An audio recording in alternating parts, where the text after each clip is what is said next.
Have you ever lost your temper, said something you regret, or felt completely misunderstood?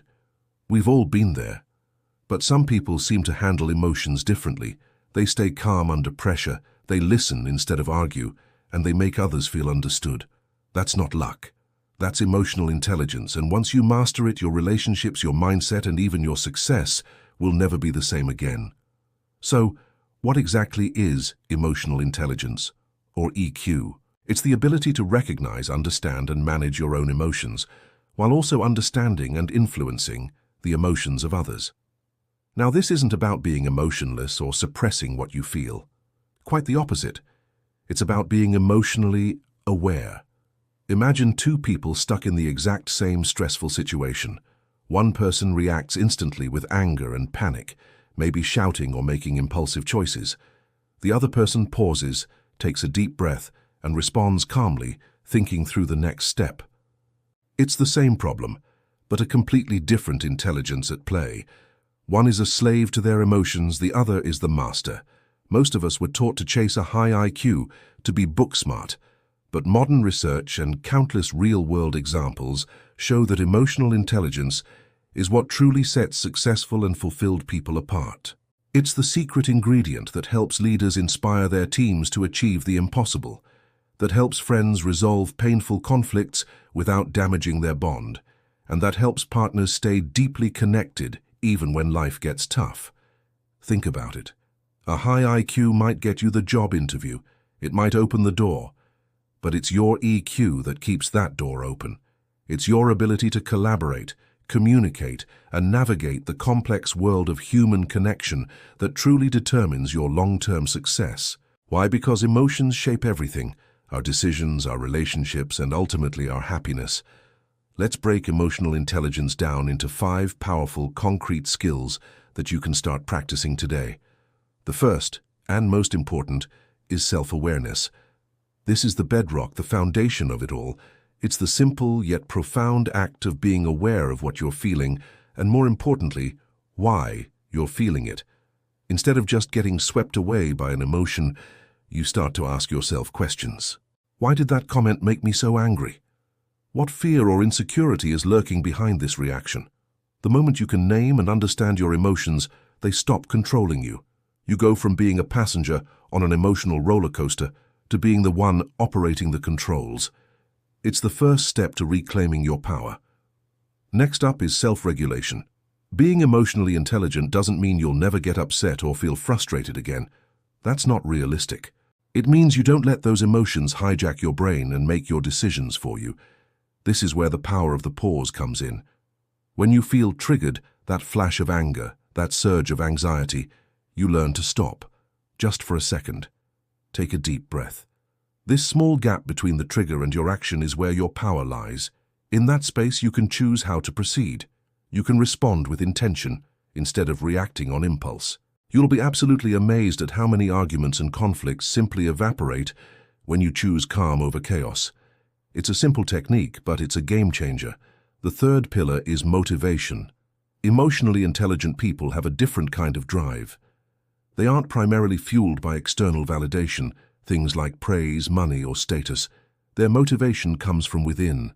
It's driven by a sense of purpose, a passion for what they do, and a desire for personal growth. They don't chase the impossible goal of perfection. They chase consistent progress. This mindset completely reframes failure. For them, a setback isn't a crushing defeat. It's valuable feedback. It's a lesson. Because when you understand your own emotional landscape, you learn how to transform feelings of frustration or disappointment into fuel for your journey forward. You become resilient, persistent, and unstoppable. Now we arrive at the heart of emotional intelligence: empathy. This is the ability to genuinely feel what someone else is feeling, to step out of your own perspective and see the world through their eyes. It's about listening not just to their words, but to the emotions behind them.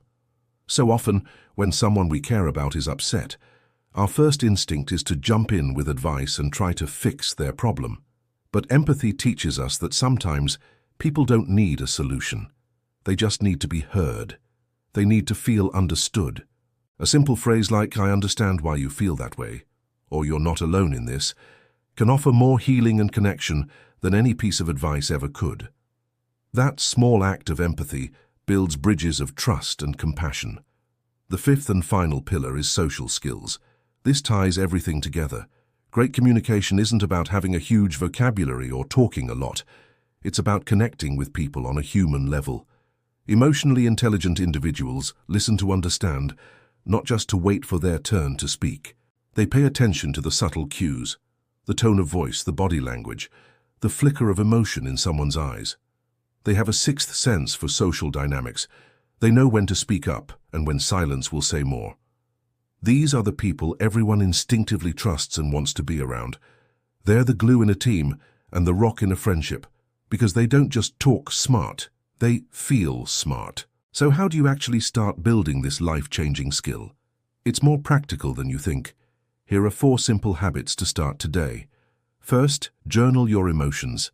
At the end of each day, take just 5 minutes to write down how you felt and try to pinpoint why. Over time, you'll begin to see patterns in your emotional responses and learn what truly triggers you. Second, practice the pause. I mentioned it before, but it's crucial. Before you react to anything, an email, a comment, a stressful event, give yourself 5 seconds. Just breathe. That tiny moment is enough to shift you from your reactive brain to your thinking brain. It can change everything.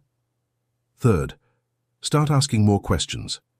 When someone is upset, resist the urge to assume you know why. Instead, ask something like, "Can you tell me more about what's bothering you?" or "What's really going on?" Seeking to understand beats arguing every single time. And finally, reflect. Don't blame.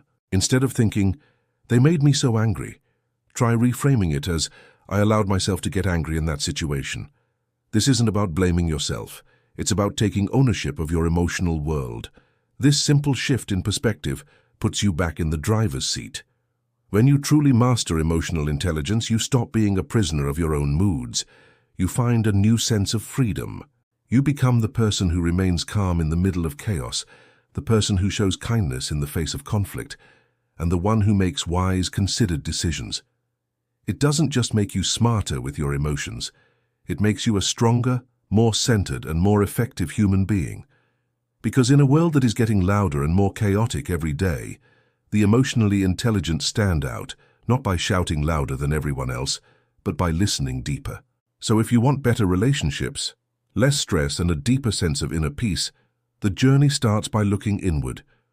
Emotional intelligence isn't something you're born with or without. It's a skill. And like any skill, it isn't built overnight.